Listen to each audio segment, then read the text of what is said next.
SIT जांच में विदेशी फंडिंग आई सामने। महाराजगंज जिले में 500 मदरसों को बंद करने की सिफारिश।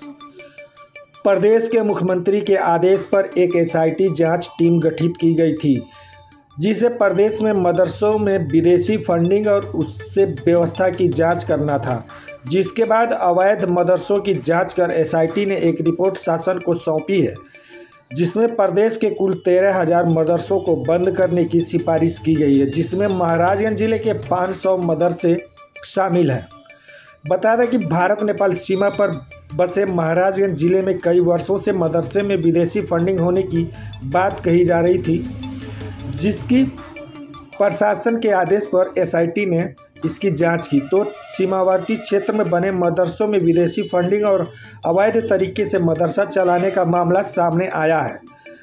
जब हमारी टीम ने 500 मदरसों की सच्चाई जानने के लिए भारत नेपाल सीमा से सटे एक मदरसे में पहुंचकर मदरसा शिक्षक संघ के अध्यक्ष गयासुद्दीन खान से बात की, जिस पर उन्होंने बताया कि हवाला से फंडिंग की बात सही नहीं है, जबकि जांच में एसआईटी टीम ने बताया है कि खाड़ी देशों से आई रकम को नेपाल सीमा पर खपाई जा रही है।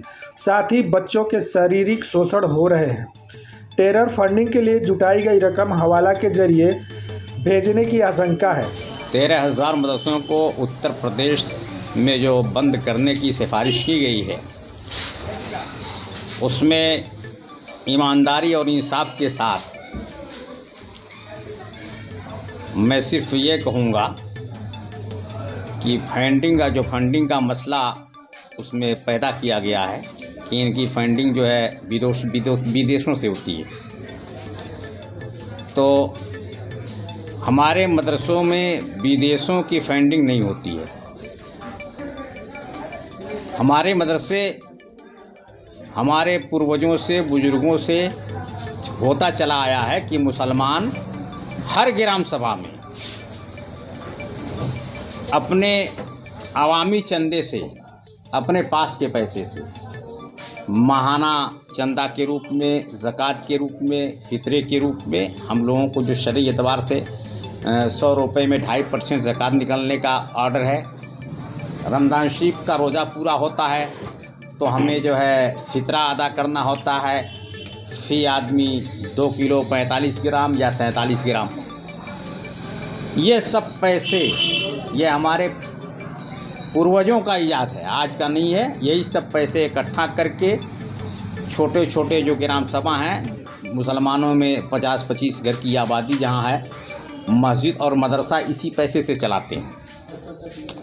और अब इन पैसों का चूँकि उनकी चूक कहिए या लाइल्मी कहिए, इन पैसों की हमने लेन देन हमारे लोगों ने बैंक से नहीं किया। और बैंक का जितना आज तगड़ा रवाज इधर 2014 से पकड़ा है, इसके पहले इतना था भी नहीं। बैंकों से लेन देन नहीं किया, गांव से चंदा इकट्ठा किया, बेच दिया, मस्जिद बना दी, मदरसा बना दी।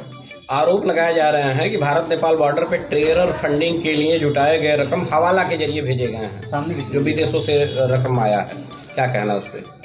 अब विदेशों से रकम हम इसकी पूरे तौर पे पुष्टि नहीं कर सकते, इसलिए कि हो सकता है आए गए हों। हमारी अपनी कैपेसिटी, हमारी जो पहुंच जहां तक है, मैं वहीं तक की बात कर सकता हूं। हो सकता है 100 में 2-1 मदरसे इस तरह के पाए गए हों और उन्हीं मदरसों के लाइन में सबको गिना जा रहा हो, लेकिन अधिकांश मदरसों की जो दशा है, जो पोजीशन है, यही है कि वो पब्लिकली चंदा इकट्ठा हुआ, उसी से बनाए गए, उसी से चल रहे थे। न पहले सरकार इतना टाइट थी और न हमारा इतना एडवांस इंतजाम और हमारी सोच थी। तो छोटे छोटे मकतब हैं जो हर गांव में, मस्जिदों में मुअज्जिन रखते हैं अजान देने के लिए। हर गांव के वही मुअज्जिन जो मस्जिद के इमाम होते हैं, जैसे मंदिरों के पुजारी होते हैं, उसकी मुआफ़ज़त के लिए रखे गए पुजारी के रूप में दूसरे और वर्कर होते हैं, वैसे ही मस्जिदों में भी रखे जाते हैं। तो उन लोगों की तनख्वाह ग्राम सभा से मुसलमान चंदा लगा कर देते हैं और वही छोटे बच्चों को पढ़ाते हैं। उसी को मदरसे का, उसी के आड़ में छोटा मोटा रूप दिया गया है। ये वही मदरसे हैं, वरना बड़े मदरसे,